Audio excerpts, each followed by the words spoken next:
So I want you to put yourself in a very specific and honestly a very uncomfortable scenario. Yeah. That like almost every single registered behavior technician is going to face at some point in their career. Oh, boy. I feel like I know exactly where this is going. Right. Mhm. Because we've all been there. So it's Friday afternoon. You are wrapping up this absolutely brutal, chaotic 3-hour in-home session. When I say chaotic, I mean... The kind where just like everything that could go wrong did go wrong. Exactly. The client, let's call him Leo. Right. He was escalating all afternoon. The environment was totally unpredictable. Like maybe a sibling was running through the room screaming, the dog is barking, the parents are stressed out, and asking you all these questions while you're just, trying to manage reinforcement schedules. Yeah, you're delivering pumps, you're blocking property destruction, you're trying to run discrete trials, basically juggling 20 different variables all at the exact same time. Exactly. And you are just physically exhausted, emotionally drained, and like all you want to do is go home. Oh, it is a very specific, very heavy type of exhaustion. Like you are entirely depleted, your brain just feels like static, and your adrenaline is finally starting to crash. Right. The adrenaline crash is the worst part. Yeah. So you finally finish up, you give your quick summary to the parents, you pack up your materials, you walk out to your car, and you shut the door. Best feeling in the world. Until it's not. Because you sit in the driver's seat, the silence of the car washes over you, you take a deep breath, you open your tablet to finalize your session notes, and your stomach just falls right through the floorboards. Oh, no. The realization hits. Yep.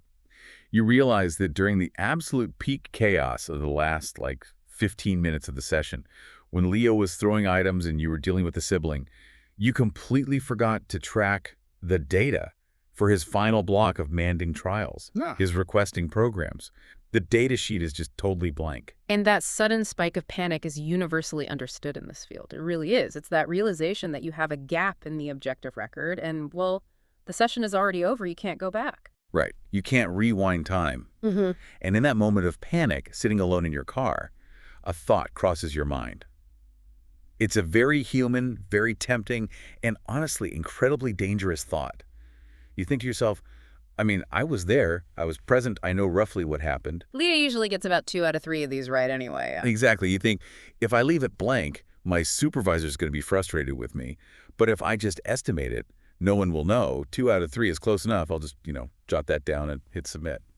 And right there, in the quiet isolation of the front seat of that car, we hit the single biggest threat to measurement accuracy in the entire science of applied behavior analysis. The absolute biggest threat. What you just described, estimating data because you feel like you generally remember what happened or, because you just want to avoid a difficult conversation with your supervisor, it is not just a bad habit. It is not a minor oversight. Wait, really emphasize this for the listener because people brush this off. I will.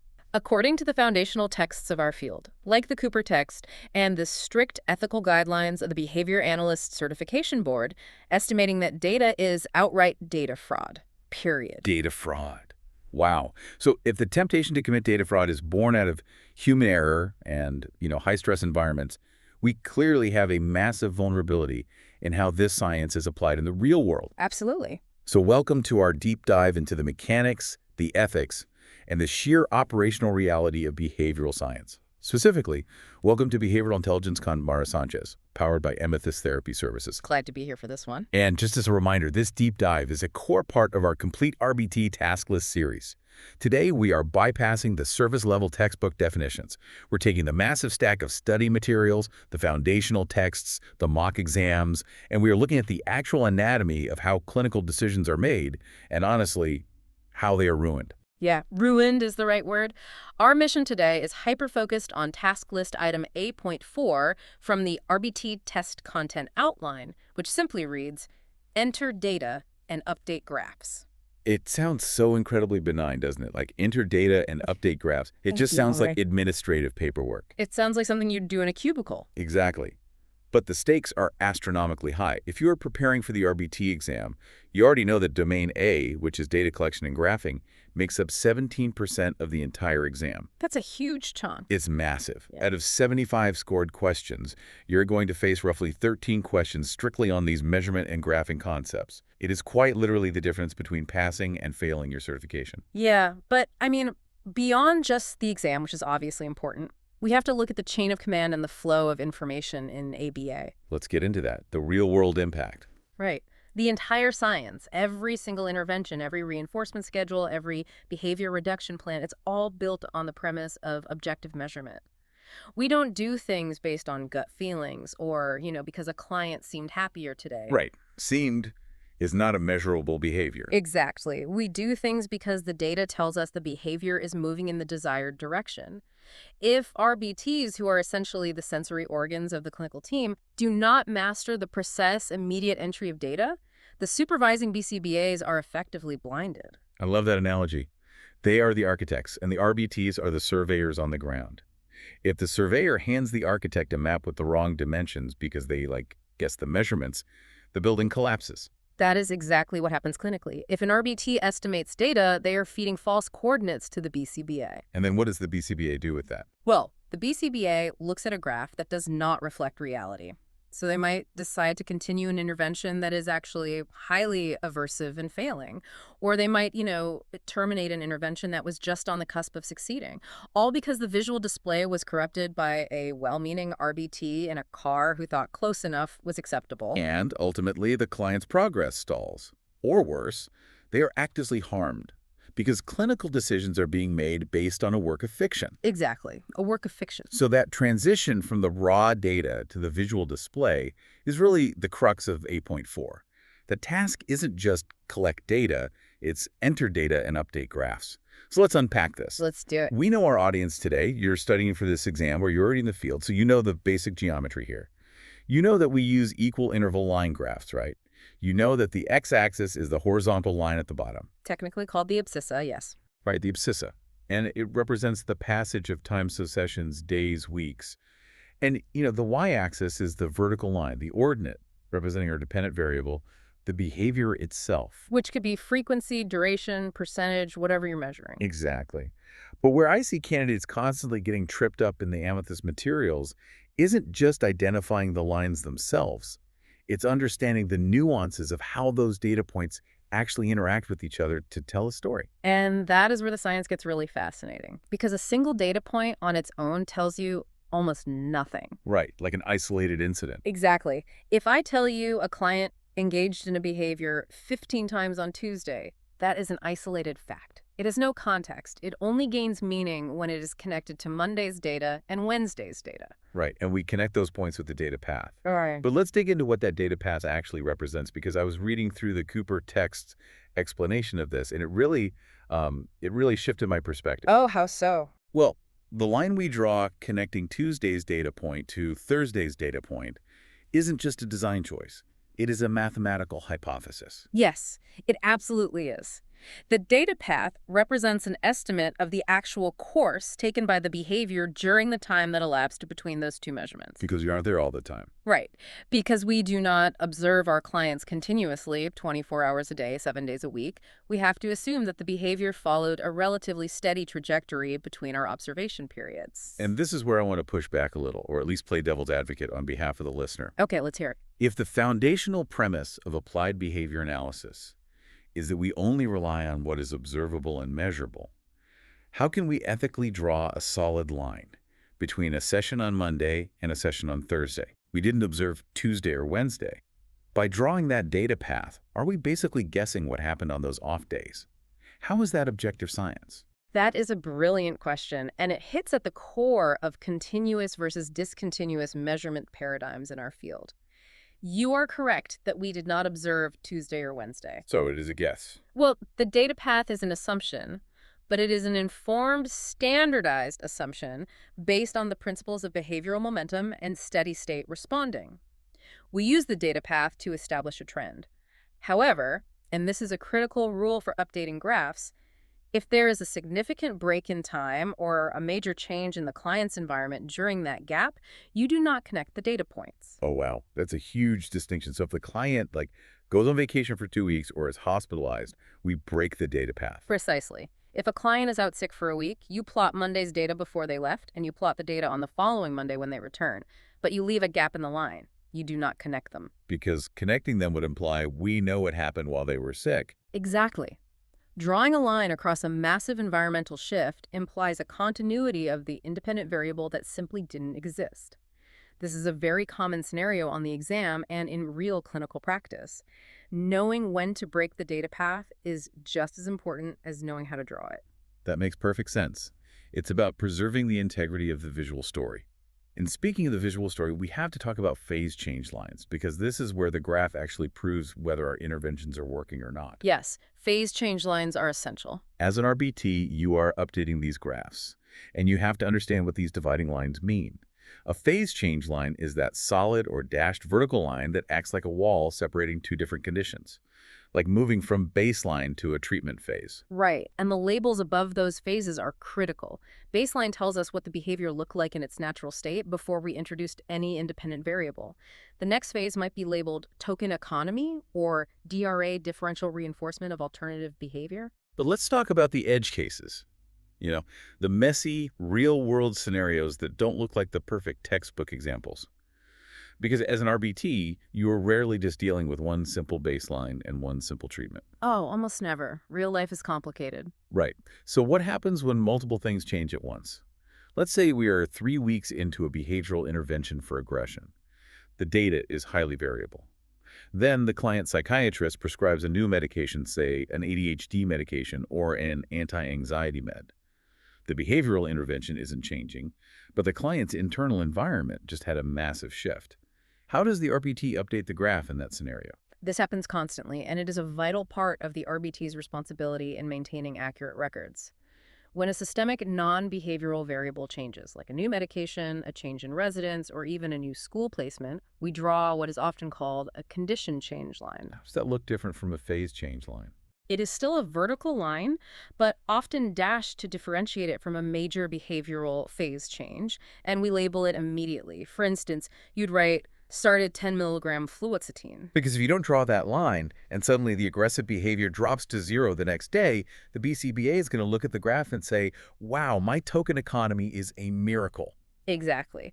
The BCBA will falsely attribute the behavior change to their behavioral intervention rather than the true controlling variable, which was the medication. And that's dangerous. It is. This is why the RBT's meticulous real-time updating of the graph, including adding these environmental notes and condition change lines, is what keeps the entire clinical team grounded in reality. Without that line, the visual analysis is fundamentally corrupted. I want to use a visual analogy here to really cement this for the listener, because entering data immediately versus waiting is such a big deal. Think about driving a car. Okay, I like driving analogies. Imagine driving a car where the speedometer doesn't show your speed in real time.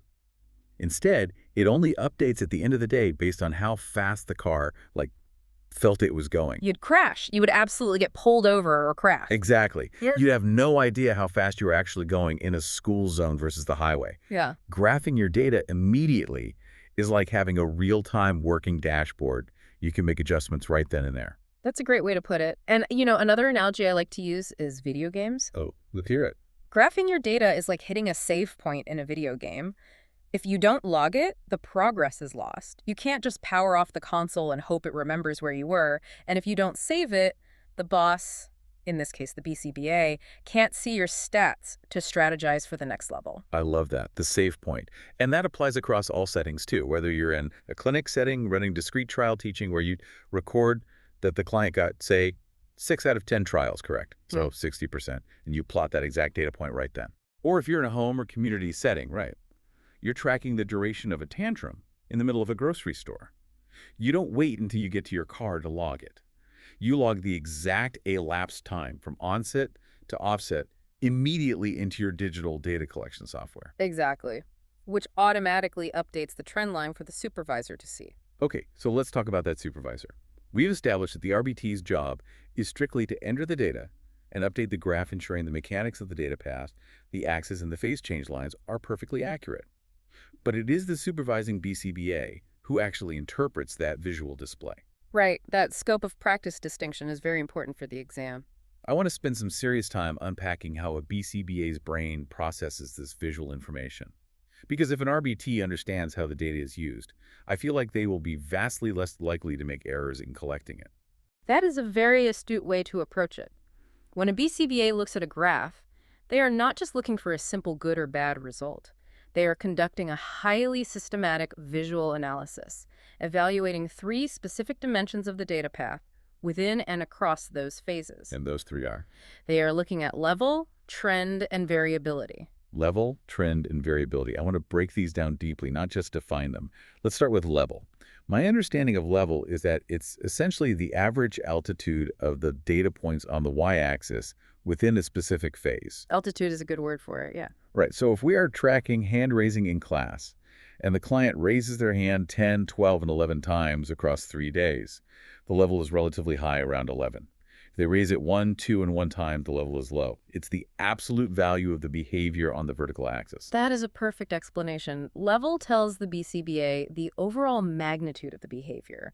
Are we dealing with the behavior that happens 100 times an hour or once a week? It sets the baseline severity. Exactly. It establishes the baseline severity or the mastery threshold.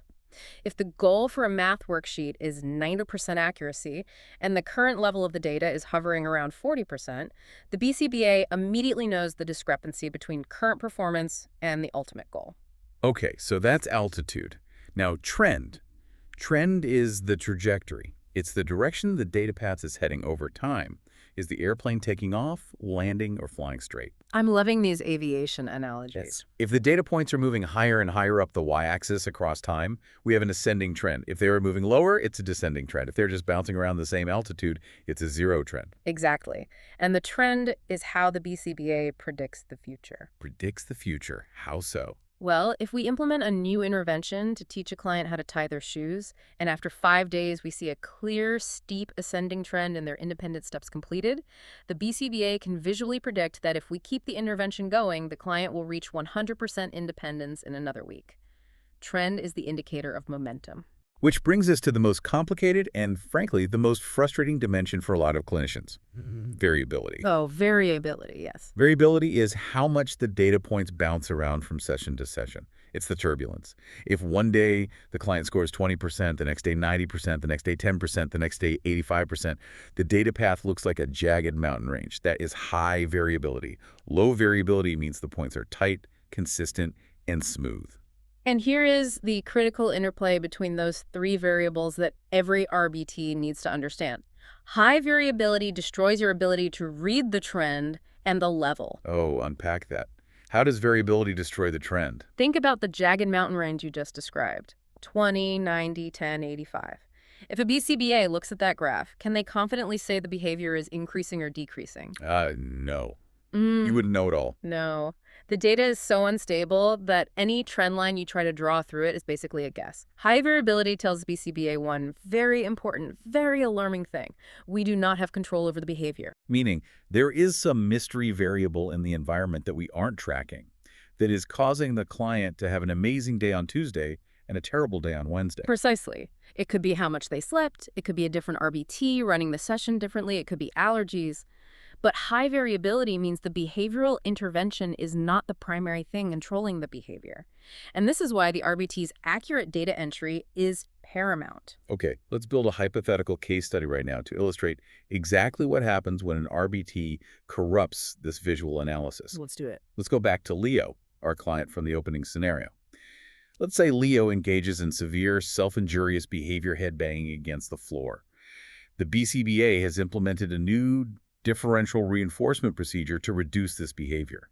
The baseline level was high, averaging 30 instances per hour. Okay, so at dangerous high magnitude behavior, the stakes are immense. Right. So week one of the intervention, the true data like what is actually happening in the room is highly variable.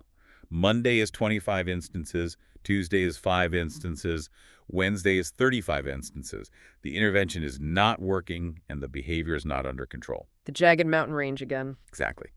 But let's say the RBT on the case loves Leo. They desperately want him to succeed. They feel like the 35 instances on Wednesday was just a fluke because he had a cold. Oh, I see where this is going. So, falling victim to observer expectation bias, the RBT subconsciously alters the data. They decide not to count the little head taps, only the hard bangs. They enter 15 instances for Wednesday instead of 35. Wow, they just artificially lowered the level on the variability. Exactly. Then on Thursday, the true count is 28.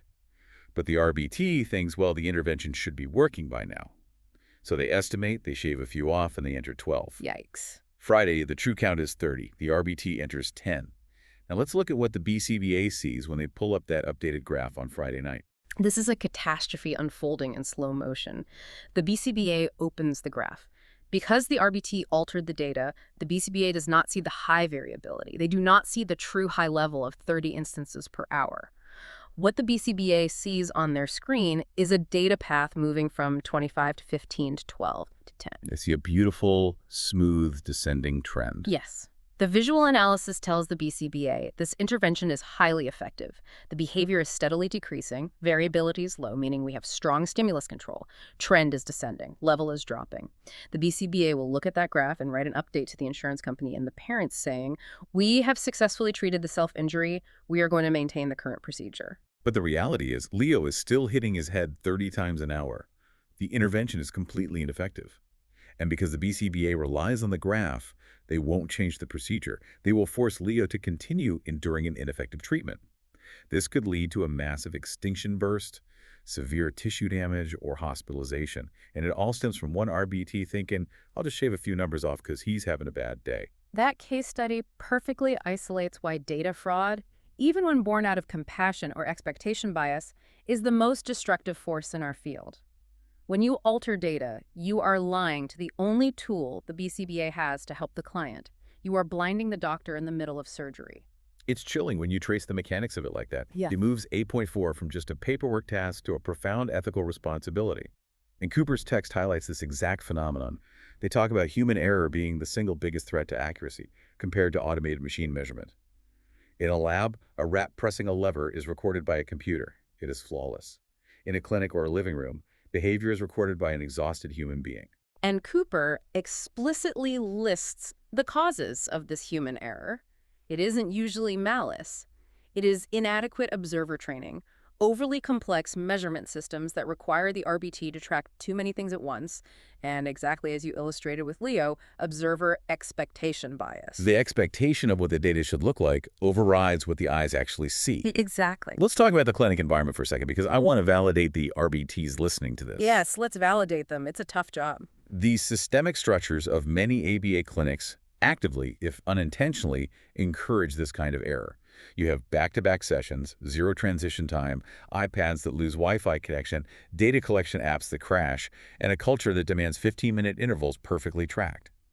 When an RBT is placed in a highly stressful, under-resourced environment, the cognitive load is so immense that immediate, real-time data entry becomes incredibly difficult. That is a very fair critique of the systemic pressures in the field.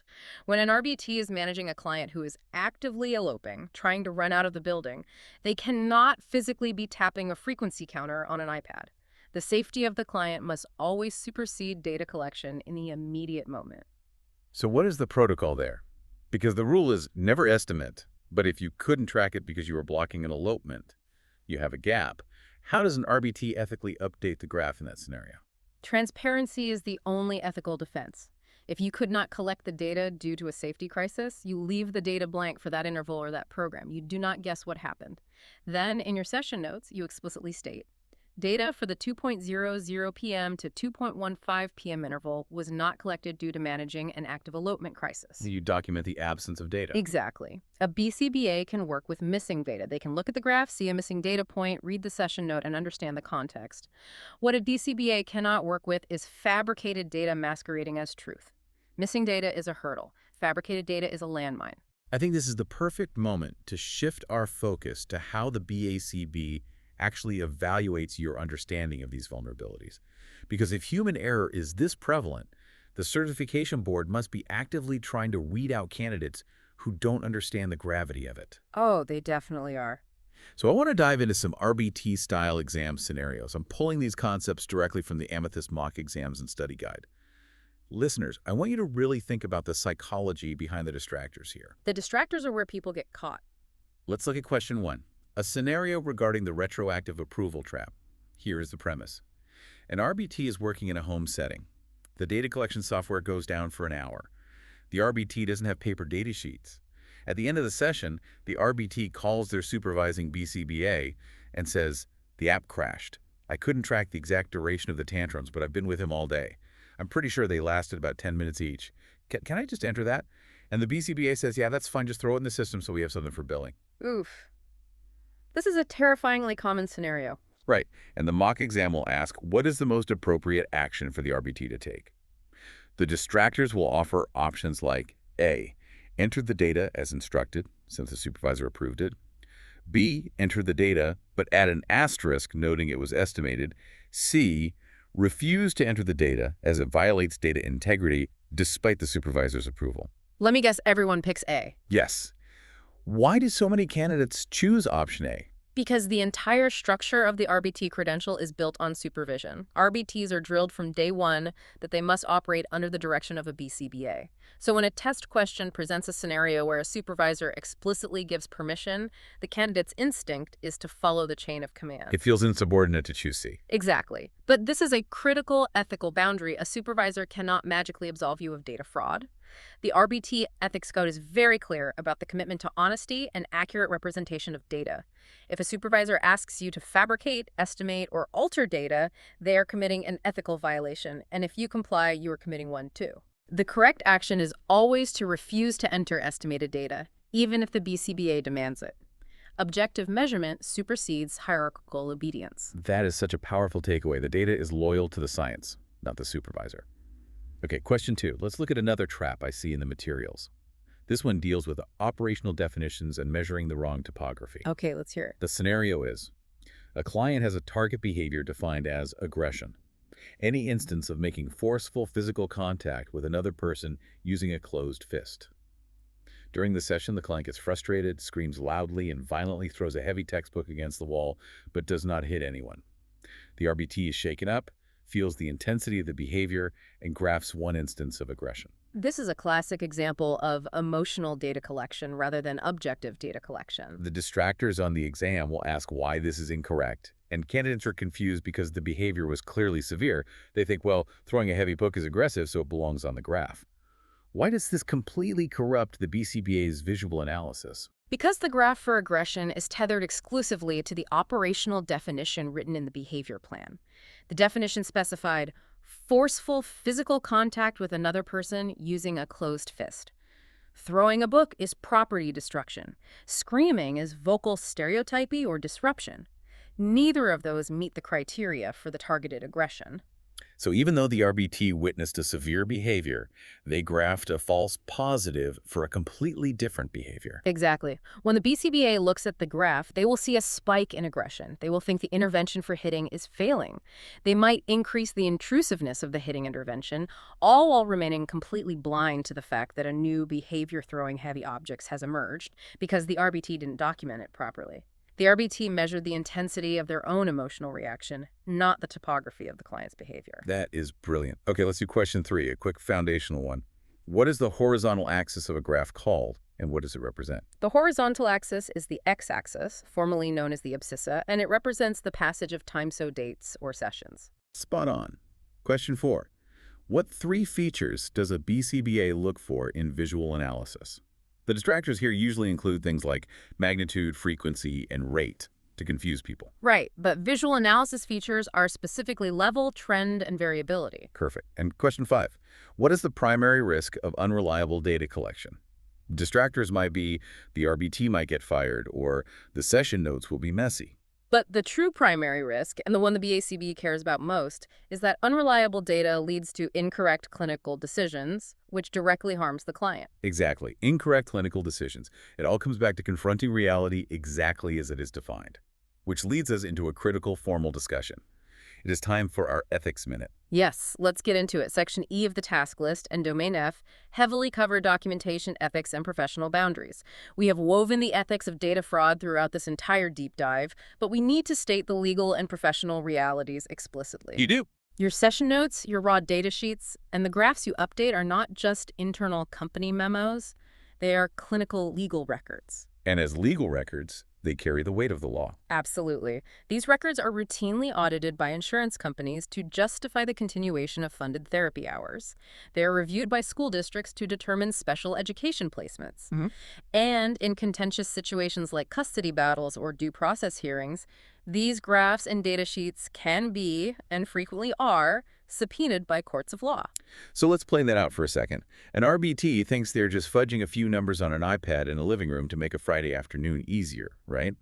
2 years later, they are sitting in a deposition, and a lawyer puts that exact graph in front of them and asks them to verify under oath that the data was collected continuously and accurately in real time. That is the reality. It happens. And if it is discovered the data was estimated backfilled days later from memory or altered to show false progress, the RBT is not just facing termination or the loss of their BACB certification. They could be facing legal action. They could potentially be implicated in insurance fraud. Billing a federal or private funding source for medical or behavioral services based on fabricated clinical data is a severe legal offense. It is the ultimate so what of this task list item. Enter data and update graphs is the mechanism by which we legally and ethically prove that the therapy we are providing actually happened and is actually necessary. Exactly. The rule is absolute. Record exactly what is observable and measurable in real time as it happens. Nothing more, nothing less. And if you make a genuine mistake, like if you accidentally type a 5 instead of a 2 into the app, you correct it immediately, and you leave a digital footprint or a note explaining the correction. Transparency is the shield that protects the integrity of the science. Okay, we have explored the darkest, most intense corners of data collection. We've covered clinical failures, insurance fraud, and the psychological traps of expectation bias. I want to pivot and bring some levity and some practical retention tools to the listeners who are grinding through their study sessions right now. Oh, good idea. They need it after that ethics minute. We pulled some incredible memory hacks from the Amethyst visual flashcards to help you lock the mechanics of the graphs into your brain permanently. Because when you are sitting in that testing center and exam fatigue sets in, you need rapid recall tools. These are essential. Cognitive fatigue during a 75-question exam is very real. Let's start with the axes, because test anxiety makes people flip the X and Y constantly. It really does. So let's permanently map the Y-axis. When you look at a graph and you see that vertical line shooting up the left side, I want you to ask yourself a deeply philosophical question. Why are we here? Emphasize the why. Why are we here? As behavior analysts, we are here for the behavior. Yes. Y equals behavior. The Y-axis is the vertical line. It goes up and down, showing how high or how low the target behavior is occurring. Yeah. So why are we here? For the behavior. It's brilliant because it connects the letter to the core purpose of the field. And what about the X-axis? Think of the physical shape of the letter X. An X is a cross. It goes across the bottom of the graph. And what does it represent? The passage of time. A cross across time. The X-axis lays flat across the bottom and represents time, dates, or sessions. That is so simple. If you can visualize that, the Y pointing up and down for the highs and lows of the behavior, and the X laying across the bottom for the steady march of time, you will never miss a foundational graphing question. And let's throw in one more for the advanced terminology, because you know the BACB loves to use the formal terms abscissa and ordinate. They sound like ancient Roman architecture. Right. How do we remember which is which? The amethyst trick for this is phonetic. Look at the word abscissa. A-B-S-C-I-S-S-A. The first two letters are A-B. A and B are the horizontal base of the alphabet. They come first, laying the groundwork. Abscissa is the X-axis. Oh, that's clever. And now look at the word ordinate. It starts with an O. Think of the O as a balloon floating up into the sky. Up the vertical line. Ordinate is the Y-axis. AB for the base, O floating up. I love that. Well, we have covered an immense landscape today. We've talked about the panic in the car, the assumptions built into the data path, the edge cases of overlapping phase change lines, the BCBA's cognitive processing of level, trend, and variability, and the heavy, unyielding ethical weight of data integrity. It's a lot, but it's so important. Let's synthesize all of this and bring it home with a rapid review.